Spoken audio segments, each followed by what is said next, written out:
Vai ter que... Boa noite, pessoal! Vamos começar, olha quem tá aqui junto, surpresas, muita correria, mas tá certo, todo mundo junto.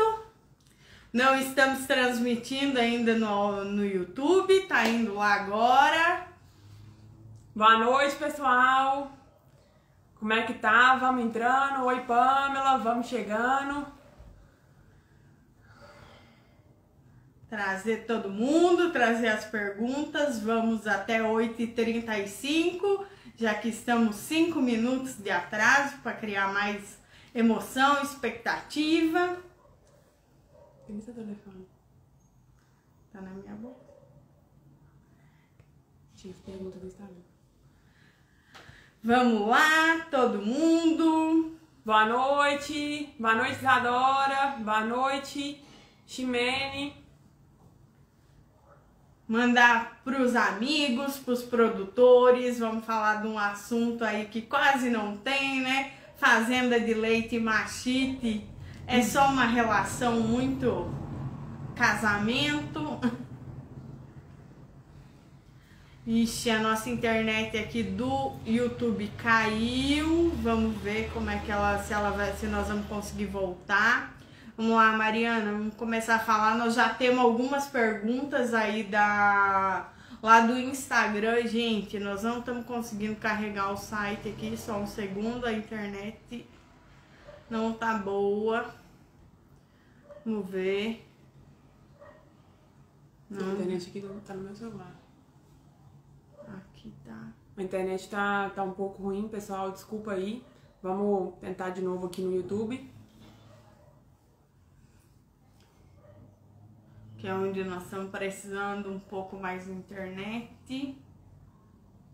Mas eu acho que depois a gente joga pra lá depois. Acho que pode deixar. Infelizmente, acho que nós não vamos conseguir transmitir simultâneo aí pros dois, porque a internet tá sobrecarregada aqui e o StreamYard pede muita internet. Vamos lá. Vamos só aqui no Instagram mesmo e depois a gente joga pra lá.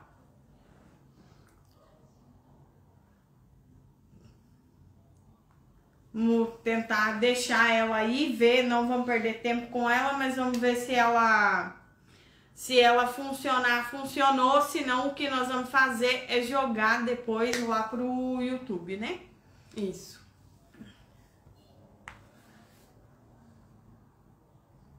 Deixa só eu tirar o áudio do computador aqui para não dar eco, senão quem vê no YouTube não consegue escutar, fica o eco. Podemos? Isso aí. Pessoal, hoje nosso tema vai ser mastite clínica, né? É um tema que é muito recorrente, é um tema que tem muitas dúvidas ainda. Então, aproveita para tirar aquela dúvida que você tem no seu dia a dia, que você encontra aí nas fazendas que você trabalha ou na sua fazenda, para a gente poder aproveitar esse tempinho aqui.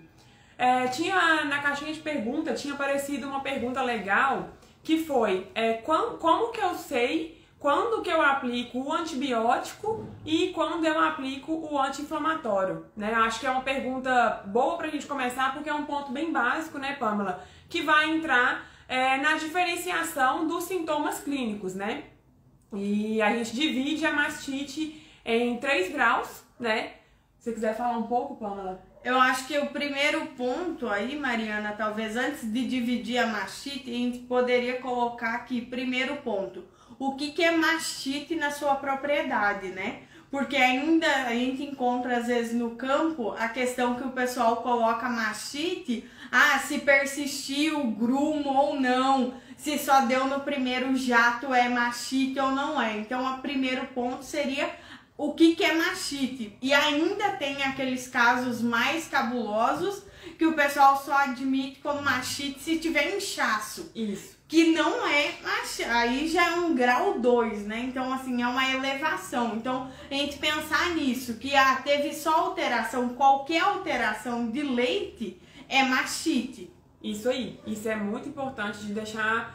A gente fala isso todo dia, mas todo dia precisa falar realmente. Pode ser um grumo leve, um leite amarelado, um leite aguado, um leite mais grosso, purulento, sangue. Então, qualquer alteração no leite é mastite. E não precisa confirmar. Você viu ali, na hora que você fez o teste da caneca, saiu o grumo, não tem que esperar amanhã, a próxima ordenha, é mastite. Se não tem inchaço, se não tem nenhuma outra alteração na glândula mamária ou no animal, é grau 1. Esse grau 1, quando vamos esquecer como se não tivesse cultura na fazenda. Esse grau 1, o tratamento normalmente é só o antibiótico intramamário. Né? Não tem como, sem ter a cultura na fazenda, definir se vai tratar ou não a olho nu. Se não tiver cultura, tratamento de antibiótico intramamário. Esse é o nosso critério, né? E aí, quando tem algum acometimento da glândula mamária, a gente tem que entrar com um anti-inflamatório, né? O que é esse acometimento? A glândula fica inchada, vermelha, fica dolorida, né? E aí já é um sintoma, né, que a glândula também está doente como um todo. Então a gente precisa de algo sistêmico para desinflamar essa glândula, né? E eu acho que um ponto que às vezes a gente esquece, que a gente pensa na alteração só quando eu tenho mudança. E esquece quando simplesmente não tem leite. Porque não ter leite em uma glândula também é um ponto muito importante. Porque às vezes a gente só fala, o leite mudou para isso, para aquilo. Só que tem casos que simplesmente a gente já não tem leite, né? Então acho que é um ponto importante para frisar e trazer que tá mais relacionado a um grau 3, né? Sim. Que nas fazendas, geralmente no treinamento, a gente começa colocando assim, grau 1 eu só tenho um acometimento, então só tenho mudança no leite. No 2, eu já tenho 2 sintomas, né? É o grau 2, leite e úbere.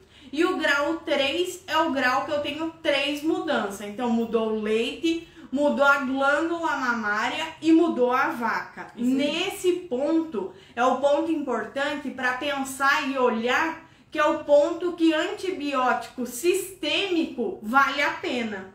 Porque nos outros 2, se a vaca tá bem, a grande maioria das moléculas nem são sintetizadas na glândula mamária. Então, para que eu vou colocar um antibiótico se eu não tenho acometimento da vaca?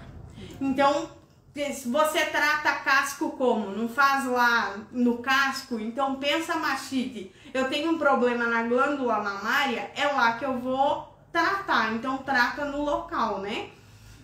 Que mais que nós podemos... A Keide tá perguntando aqui, acho que complementa bem. E aí, quais são os princípios ativos de antibiótico, né? Nós não estamos aqui para passar protocolos, mas a gente usa antibióticos de amplo espectro nessa opção, visando que as bactérias tratáveis, a grosso modo, são os estreptococos ambientais e alguns estafilococos, que a gente trata quando tem casos de mastite clínica, né? Assim, falando a grosso modo. E aí a gente vai optar normalmente por antibióticos do grupo beta-lactâmicos, falando a grosso modo, e aí qual vai ser a base, qual vai ser a duração, aí vai depender de cada fazenda, do perfil ali que a gente encontra. Não tem como a gente passar uma receita de bolo, mas para dar uma luz seria por esse lado.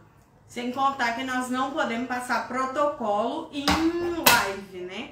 O outro ponto importante aí, pessoal, é cuidado. Pensa assim, qual é o nível de CCS da fazenda? Porque as bactérias também têm essa questão, né? Aí, tem mais a Galacti, porque é onde entra o pessoal com CCS de 1 milhão não querendo usar intramamário. Como que você vai reduzir isso? Ou, tem um CCS de 1 milhão de tanque e não tem mastite na fazenda, não tem teste bem executado, né? Então, esse é um caminho até importante, considere na hora de escolher antibióticos. Se você pegar um antibiótico lá que só pega ambientais, e a CCS do seu tanque é alta, será que justifica? Né? Então, acho que é uma dica que vocês podem levar em consideração. Antibióticos que vão mais pro espectro dos gram-negativos, né?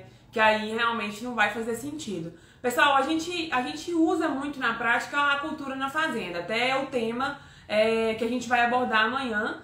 Mas, assim, é uma ferramenta que ajuda muito no direcionamento dos tratamentos, nos auxilia muito no dia a dia. Então, a gente, né, no dia a dia da fazenda, a gente consegue entender mais ou menos o perfil ali das infecções, mas não é também uma coisa que você consegue determinar com certeza. Então, é mais ou menos por esse lado, né? Ali tem o Joaquim, é isso? Perguntando que vez ou outra no teste da caneca dá grumo. Deve ser tratado ou não. Lá na caixinha também tinha falando daquele caso da vaca que dá em uma ordenha e não dá na outra. Isso é um ponto importante porque às vezes quando a gente vai fazer, e é comum fazer caneca na fazenda para mostrar, e aí você pega um grumo pequeno lá e mostra, olha, deu esse grumo. Só que ele não persistiu. Aí muito colaborador fala, mas então não é mastite, gente. Então o primeiro passo, deu o grumo, pensa que é mastite. Eu vou tratar ou não? Não sei qual vai ser a conduta, mas você tem que pelo menos saber que é mastite. Quem que é uma bactéria muito danada para dar grumo em uma ordenha e não dar na outra? Áureos. Então assim, e aí eu não tiro a vaca tá lá no início da minha ordenha. E é essa vaca que um dia dá pontinha, no outro dia não dá pontinha. E mantenho ela lá. Olha o risco sanitário, o risco para contaminação dos outros animais. Porque muitas bactérias vão ficar subclínicas. Não quer dizer que não tem mastite. Você só não tá vendo ali no teste, porque o grumo não tá aparecendo mais. Mas a CCS vai estar alta, que também é um indicativo da mastite, só que ela vai ficar subclínica e, como a Pamela falou, vai contaminando os animais e aí fica aquele ciclo que não vai parar enquanto você não começar a tratar esses pequenos grumos. Porque aí, é como eu falo no campo, você vai descontaminando o rebanho e reduzindo a carga bacteriana que está circulando ali dentro. E aos poucos você vai conseguindo eliminar. Claro que em patógenos como o Aureus é mais difícil, é um patógeno mais complicado, mas se for, por exemplo, um Streptococcus e outras bactérias que também podem ficar subclínicas, você tem que ir eliminando isso ao longo do tempo. E não tratar só dificulta mais. Entra o ponto aí que a Mariana falou do não tratar, é mais ou menos que nem a gente pensar aí no Covid, a grosso modo. Você espera uma semana com sintoma, não vai no médico. Quando você chega lá no médico, você tem que ser entubado. É mais fácil ou mais difícil sua recuperação? Então imagina aquela vaca. Os estudos já mostram que 2 CCS alta, né, acima de 200 mil, já reduz a chance do animal curar na lactação. Imagina a vaca que vem dando grumo, que você quer ver até que tamanho ele chega. Que tamanho esse monstrinho vira para ir tomar uma atitude. Então vocês acham que vai ser mais fácil ou mais difícil de tratar? Aí depois será que você vai gastar menos ou mais antibiótico no tratamento? A chance de seu tratamento ser bom vai ser bom, né? Bom ou ruim? Aí você fica lá, esse antibiótico não presta, o outro não presta, o outro não presta. Mas que hora que eu tô identificando? Exatamente. Isso é um ponto fundamental. E outra coisa, eu acho assim, complicado a gente deixar na mão do colaborador a decisão de não tratar. Porque a tendência é que a gente é ser humano.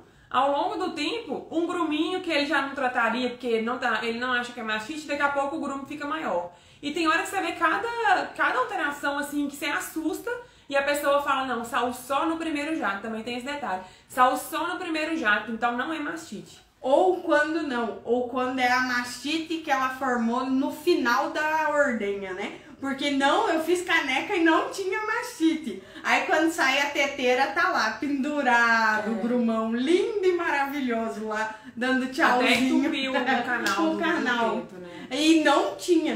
Quando eu fiz caneca, gente, um ponto importante da caneca é, você tá fazendo, qual é a ferramenta, essa caneca tem um telado apropriado? Porque às vezes a gente fala, não viu, mas tem caneca que grumo pequeno, o seu colaborador nunca vai ver mesmo. É humanamente impossível. Então já acorde para isso, né? E aí o outro ponto é, então se ele viu, o que ele tá fazendo, né? Iluminação também, né, Pamela? Às vezes a sala de ordenha é extremamente escura, o cara não vai ver, a ordenha começou às 4 da manhã, vai amanhecer às 6. Se tiver escuro, ele não vai ver de jeito nenhum, ele vai sentir, às vezes, na mão, mas é quando o grumo é maior. Então, assim, tem que pensar em todos esses detalhes aí para facilitar a vida do colaborador também, né? Sim, e assim, e tem mais assertividade, né? Então, alinha várias coisas, a iluminação, a caneca, o que eu vou tratar, o que eu não vou tratar, todo mundo tratar é a melhor solução até não reduzir. Se eu não tenho cultura na fazenda, como que eu vou tomar essa decisão e querer leite com qualidade? Não tem jeito. E manter ela lá no meio. Eu acho que um outro ponto aí importante, às vezes, é o pessoal olhar a saúde de ponta de teto, né? Pra ver, assim, porque... Você até vai entrar numa questão interessante, que o Danilo, ele é ordenador de uma fazenda que eu trabalho, ele mandou na caixinha lá perguntando, vacas crônicas que entram e saem da mastite, o que eu vou fazer com essa vaca? E com o crescimento também, isso aí não foi o que ele perguntou, mas acrescentando que muitas vezes a cultura desse animal é negativa.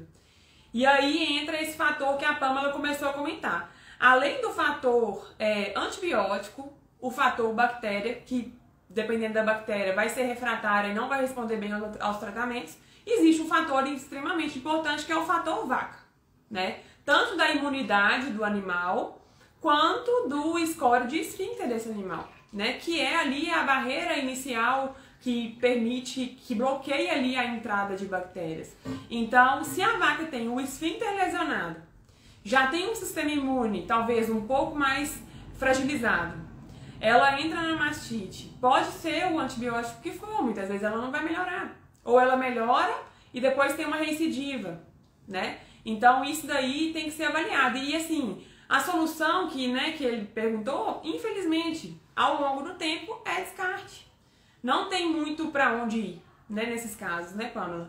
E eu acho que, acrescentando aí, gente, cuidado quando vocês vão avaliar a vaca que repete mastite, ela tá repetindo no mesmo teto ou ela varia teto?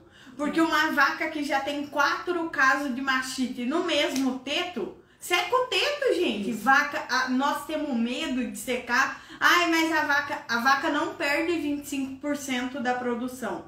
Já é comprovada. Vaca de boa lactação, aí acima de 30 quilos, perde mais ou menos 5%. Vacas piores, 8%. Então não chega nem a 10%. E você tá ganhando, vamos fazer uma conta básica aí, de 20 litros. Se eu vou perder 10%, eu tô perdendo 2 litros, eu consigo vender 18, assim você tá mandando 20 fora. Porque aquele quarto não impacta tanto, né? Então, assim, o que é melhor? O que é melhor para fazenda? E um outro ponto, às vezes tentar usar o vaca seca, depois você mantém ela nessa lactação 3 tetos, seca como se fosse 4 e avalia na próxima lactação. Um ponto só complementando ali do teste caneca, gente, 2 pontos. Que às vezes o proprietário comete esse erro de a hora que ele vai na ordenha, é na hora da caneca que ele fica querendo falar com o funcionário. E quer a atenção. Gente, na hora da caneca, não é para olhar para canto nenhum, a não ser para caneca. Porque se eu estiver lá fazendo caneca assim, eu vi grumo, nem se eu tivesse a melhor ferramenta, iluminação, se não tem atenção. E outro, o produtor ali do lado já deixa o cara tenso. Aí ele já faz ali, tá escutando, tá, né? E até a gente também, às vezes, pode atrapalhar o processo. Isso é importante mesmo. É um momento que não pode... Deixa pra falar depois. E outra, ordenha não é hora de ficar conversando muito, né? É certo momento que tem tempo, que tem, né, alguma coisa assim, mas não é hora. O cara tá trabalhando. Você não pode estar ali pra desconcentrar ele também, né? Até um risco. Imagina se fosse... Porque se uma vaca assusta e dá um coice, se ele não tá atento... Seria que nem uma fábrica no funcionário, sei lá, que aperta um parafuso numa montadora, tirar a atenção dele naquele momento. Então nós precisamos antenar mais para essas coisas. Tem mais sensibilidade. Né? Verdade. Pamela, tem uma pergunta aqui. A Pamela, né, de Xaxará, tá perguntando aqui. Vaca que não sara mastite. Tratamento há mais de 20 dias. Ela está em tratamento há mais de 20 dias. Qual que é a decisão? Seco? Se for só um teto, eu consideraria. Quantos casos tem? Tem que fazer uma avaliação do processo como um todo, né? Qual que é a fase da lactação que esse animal tá? O animal tá gestante? Ele tem algum outro problema que justificaria um descarte? Será que ela não pediu secar o teto? Ela falou só seca. Aí, assim, secar o teto é uma opção muito viável nesses casos aí, que o animal dá mastite só naquele teto e não dá nos outros, então isola aquele teto, né? E secar não, seria isolar, né? Porque isola ele, naquela lactação ele não vai ter mais o teto ordenhado, e aí, na próxima lactação, esse animal vai na hora de aplicar o vaca seca, quando chegar o momento da secagem, vai aplicar normalmente, e aí, quando ele parir, a gente vai avaliar ele de novo. Ela tá perguntando o objetivo dela seria secar a vaca. Ah, tá. Talvez Pamela, eu ia considerar isso que a Mariana colocou. Por quê? Porque se ela tiver tá prenha, mas de quanto tempo? Quanto tempo ela vai ficar seca? Porque eu vou secar ela com uma mastite. O ideal é tentar ver se ela melhora esse caso. E aí no primeiro sinal de melhora ali, espera uns 3, 4 dias e aí tenta secar. Isso a gente usa muito, mas aí não joga essa vaca lá no fundo do pasto mais longe. Deixa ela próxima, porque se ela tiver inchaço, alguma coisa assim, você vai ter que trazer ela para poder avaliar. E o outro ponto que eu consideraria, gente, tem vacas que é impressionante. Às vezes para de tratar um pouco, ela já tomou 20 dias. Se esse antibiótico é eficiente ou qualquer medicamento que ela tomou 20 dias, independe se já passou 3 ou 4, dá um tempo para respirar, porque tem vacas que só o fato, às vezes você para e continua ordenhando, mas não põe mais nada, né? Vamos ordenhar tal, corta a mastite. Porque também tem muitos casos de mastite por fungo, por outros agentes que, na verdade, o antibiótico não tá ali fazendo efeito nenhum, tá levando mais fungo. E às vezes não aplica de forma indevida, não faz higienização do teto. E aí, muitas vezes eu recomendo, não tá inchado? Dá uma paradinha. Espera ali uns 3, 4, 5 dias sem tratar também. A vaca não vai acontecer nada, porque não tá inchado, não vai ter problema. E você tá ordenhando? Você vai continuar ordenhando normalmente. Outra coisa que é muito importante, né? Vaca, ainda mais com mastite, tem que ser ordenhada normalmente, né? Porque quanto mais você tira o leite, mais você tira aquela carga bacteriana que tá ali dentro. Eu acho que tem 2 pontos. Quando a Mariana falou na higiene, o lencinho que vem com as bisnagas não é para limpar a tela do celular, né? É para limpar a ponta de teto. Caso não tenha, use o pós-dip, né? Compra álcool, hoje em dia todo lugar tem álcool, né? Pega álcool, algodão, um algodãozinho da farmácia. Dá jeito, limpa, não aplique medicamento sem limpar, né? E já limpe quando for secar o pré-dip também, né? Porque tem uns que quando passa o alquinho lá e fala, não, né, tá sujo. Exatamente. Então, identifica outras falhas, né? Já limpa o antes, né? Toma esse cuidado na limpeza, muita higiene, usar eles e a questão do parar mesmo, né? Evoluiu, não evoluiu, o que nós vamos fazer? Exatamente. E eu esqueci a outra coisa. Tinha uma outra pergunta aqui que foi feita antes pela Maria Clara, que vai dar uma mudada um pouquinho no tema, mas acho que vai ser legal. Vocês indicam CMT em animais pós-parto e os que vão secar e fazem cultura nos animais alterados? Ou já é feita coleta nesses grupos? Se for feita, indica com quanto tempo pós-parto? Isso depende muito da fazenda. Porque fazer o CMT só para saber e não tomar decisão nenhuma não justifica. Eu acho que o CMT pós-parto é muito útil quando você tem uma linha de ordenha na fazenda. E aí você vai fazer ele com pelo menos 5 dias após o parto, né? 5 a 7 dias após o parto. Depende como que limpou o leite. O leite, mas assim, deixa que às vezes a vaca limpa com 2, 3 dias. Então espera pelo menos aí 5 a 7 dias. Se tiver linha de ordenha, aí você faz o CMT. Se o animal não limpou, a cultura pós-parto normalmente a gente tem feito mais pra frente, né? Com 10 a 14 dias aí pós-parto, para poder fazer a cultura. Se tiver na fazenda, faz a cultura que aí determina o lote. Se não tem cultura, é só o lote por CCS, aí se o animal já der reação no CMT pós-parto, já direciona pro lote de CCS alta. E aí até aí aguarda a próxima análise de CCS do rebanho para poder determinar isso aí.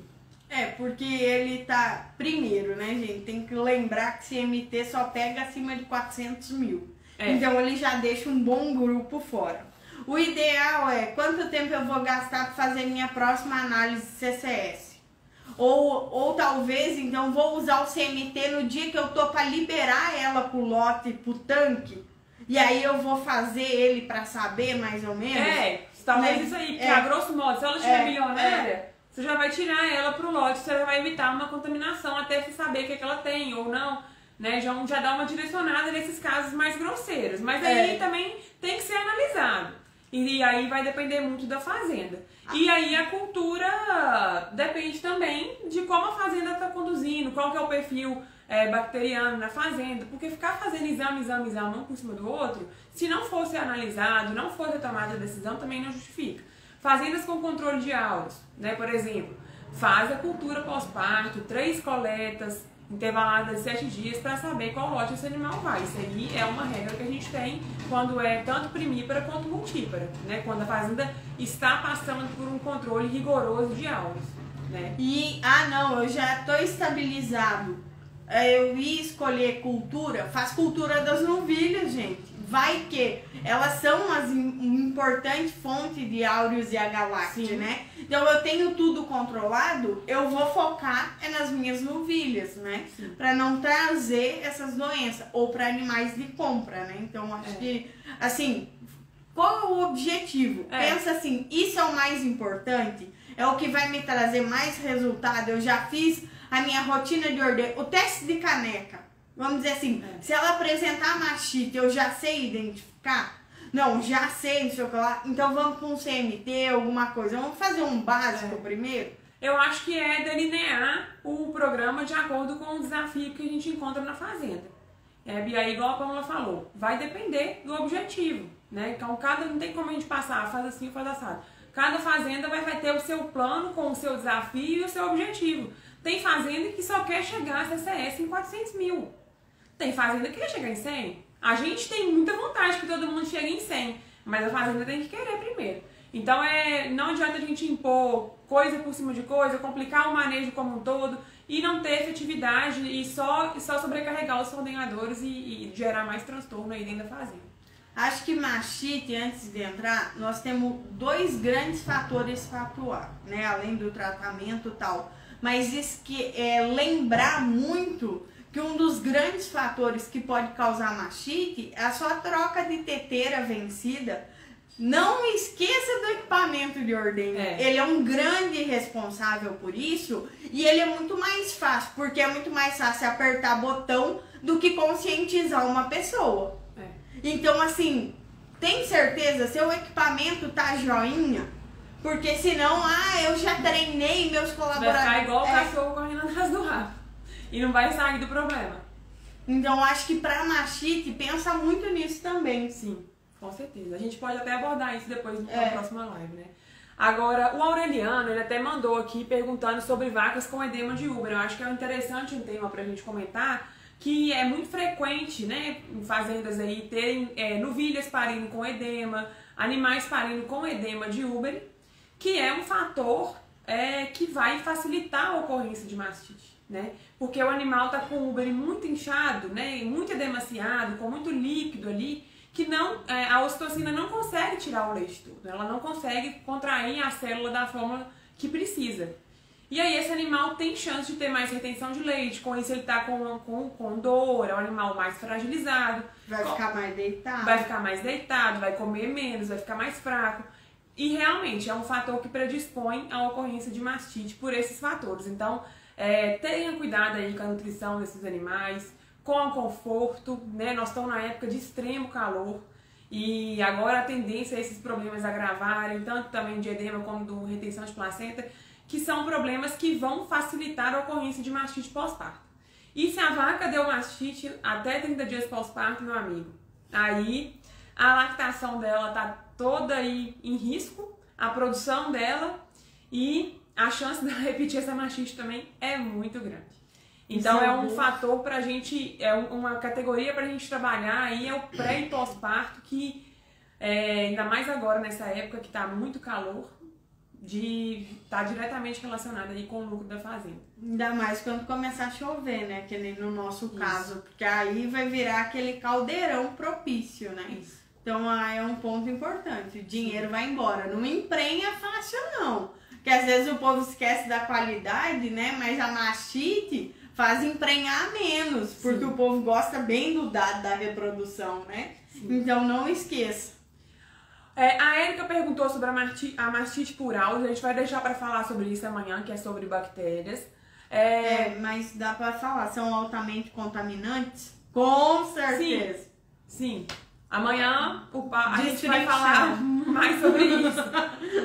E o Luciano perguntou aqui, no controle da CCS individual, após quantos dias pós-parto é indicado fazer? A gente faz pelo menos aí 7 a 10 dias, né? E na hora de analisar esse dado, você vai ver que o animal estava recém-parido. Assim, sempre que for fazer a análise de dados, considerar o DEL. Porque pode ter coletado, acontece demais, a fazenda passou batido, coletou, tem 300 animais, o leite já estava limpo e coletou esse animal. Então, na hora de analisar, você joga o DEL e exclui esse animal aí dessa prevalência e considera o resultado pós-parto próximo. Até, assim, depende o prazo, porque você pode ver, se coletou uma vaca, se a vaca é boa, com 2 dias ela deu 500 mil, ela vai sarar. Se com 2 dias ela já tá lá milionária, no segundo, por mais que você não considere, são alguns, às vezes, indicativos. Sim. De pariu bem ou pariu mal, né? Porque antigamente a gente dizia, toda vaca pós-parto tem CCS alta. Tirando o colostro, que tá ali cheio de célula velha, o outro já é um leite normal. Então não era só se ela já vai estar zicada. Então aí, refrisando isso aí, a Pamela perguntou quantos dias depois de parida para coletar a CCS. Normalmente eu tenho usado 7. Acho que 7 é um bom parâmetro, mas analisa o DEL no critério quando você for julgar esses dados na planilha. Ou quando você for validar no programa que você for analisar. Que às vezes, pro povo não pular vaca nenhuma, é barata a coleta de CCS. Eu falo assim, coleta de todo mundo, depois eu excluo. Porque aí é uma forma também. Não perde de ninguém. Eu sei de todo mundo. Porque aí eu excluo. Porque deixar às vezes na mão. Tá com quantos dias? Faz, não faz. A pessoa Uma regrinha que eu às vezes uso coleta de todo mundo que tá indo pro tanque. Porque os que não estão indo são mastite e recém-parida, normalmente. Ou outros antibióticos que já são vacas doentes. Talvez também é um critério interessante que na prática ali, o que não tiver indo pro tanque, você não deixa. Última pergunta então, que já tá estourando quase o nosso horário. Marinho, no final da lactação, tem aumento natural do CCS? A gente adora essa pergunta. Tem aumento natural, sim. O animal aumenta de 0 a 200, né? Ele estava com 50 mil, à medida que a lactação vai avançando, ele vai aumentando naturalmente as células de descamação até 200 mil. Acima de 200 mil é infecção. Por quê? Com o avanço da lactação, o risco desse animal se contaminar na ordenha ali por bactérias contagiosas, principalmente, vai aumentando também. Então aí já não é natural. Ele vai aumentar a CCS porque o risco dele ter uma infecção subclínica também aumenta. Né? Eu acho que é isso. Aumenta naturalmente até 200. A partir disso aí, porque realmente aumenta a chance da infecção. Né? Eu acho que nós vamos responder a última, mas vamos ter que ser breve, porque só essa última pergunta dava uma live toda, né? Vou deixar pra você. Aí nós não vamos sair daqui nunca, né? Que é o Levi, né? Falando se animais em compost bar têm menos probabilidade de ter mastite. Depende. Né? Então já é a primeira. Como assim? Depende. Compost não é milagre. Não é. Tem 2 linhas. Primeiro, eu já erradiquei as contagiosas. Lembra que contagiosa e ambiental elas brigam um pouquinho. Só que a contagiosa, ela causa CCS alta e poucos casos, às vezes, de mastite clínica. Já a ambiental é o contrário. É muito caso de mastite clínica e CCS mais baixa.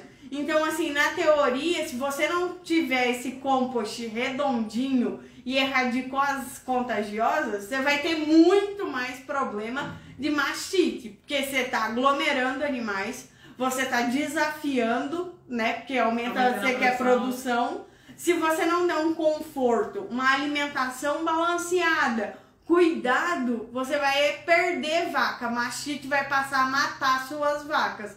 porque as por gram negativo tem esse problema, né? Que o quadro pode ser tão grave que mata a vaca. Então é um cuidado, é um risco. E assim, para tomar essa decisão, você tem que ter claro que o seu objetivo vai ser um leite de qualidade, a nutrição. Você não vai economizar na cama, você não vai economizar no ventilador. Exatamente. Eu acho que toda situação, independente se é compost ou não, que você favorece o sistema imunológico da vaca através da promoção do conforto ali para o animal, além de controlar esses fatores ambientais. Por exemplo, tem fazenda que em época de chuva maneja muito bem o pasto, o animal sai da ordenha, vai para o pasto, volta limpinho, não aumenta a caso de mastite na época de chuva. Então não é o compost que vai ser a solução, e sim dar conforto para o seu animal, dar condição para o sistema imunológico e não desafiar esse animal. Porque um compost com a cama extremamente úmida, cama que já... Agora o pessoal tá resistente a trocar a cama, né? Tá tudo muito caro, tudo muito difícil, e não quer trocar a cama. A cama não tá compostando mais. Ela não tá mais no processo, ela já tá morta. E aí você vai deixar tão pouco que já tem mais terra que cama. Exatamente. Porque não dá pra mexer, né? E a terra mata a compostagem. Sim, sim. Então, assim, não é... O compost bem manejado, dando conforto, mantendo a cama boa, vai facilitar o sistema imune da vaca, consequentemente vai melhorar a mastite. Assim como um pasto bem manejado, assim como outros sistemas que a gente também tem controle de mastite sem compost. Cheguei super suja, corrida, hoje voltou, vai ser só uma falha, né? De uma fazenda com 500 vacas que tinham 6 na mastite. Hoje eu tava falando de 250 nenhum. Então, assim, mas não é milagre, não. Eu faço tudo na risca. Tem que seguir, né? Não tem milagre. Então, acho que é isso. A última coisa, Keide, você tá perguntando onde que a gente indica um material de leitura com informações mais práticas. Informação prática, a gente usa muito o livro do professor Marcos Veiga. É um livro que é muito didático, prático, tem muita informação. O nosso Instagram tem muitos vídeos aí, tem muito conteúdo, se vocês começarem a pegar, tem muita coisa no YouTube também. Então, acho que tem outras páginas aí também que vocês podem procurar. E Milk Point também tem coisa prática, acho que seria isso. E aí, amanhã, nesse mesmo bate-horário, nesse mesmo bate-local, estaremos aqui de novo falando sobre as bactérias causadoras de mastite, cultura na fazenda. E estamos esperando vocês aí mesmo na sexta-feira, deixa pra sextar depois da live. Vai ser 30 minutos falando de cultura. Gente, falar das bactérias, o que pode fazer, ó. Um abração, até mais. Muito obrigada aí, todo mundo que continuou com a gente. Boa noite, muito obrigada. Como é que faz?